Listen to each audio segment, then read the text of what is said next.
শরীফুল ইসলাম বর্তমান সময়ের একজন কিংবদন্তি পেসার হতে যাচ্ছে। তার বোলিংয়ে মুগ্ধতা ছড়াচ্ছে বহির্বিশ্বে।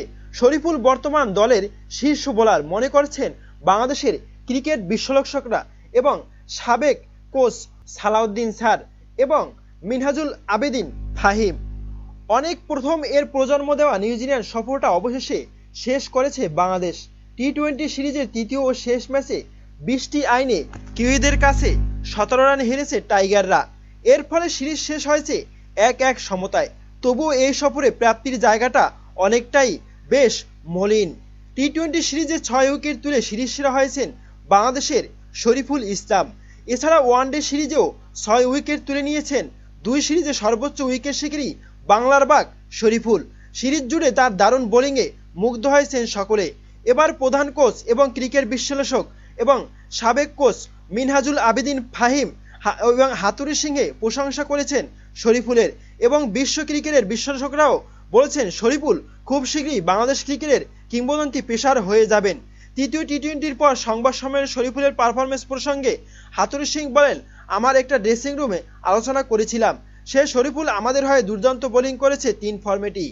8 মাস আগেও সে দলে ছিল না, কোনো ফরম্যাটেই খেলছিল না।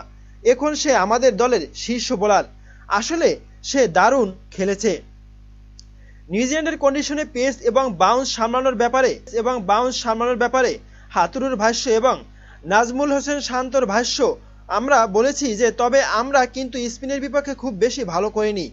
আমরা সাধারণত বাউন্সিং উইকেটে ভালো করে থাকি। অনেক সময় আপনি দেখবেন 360 রানও করে ফেলতে পারেন বাউন্সিং উইকেটে।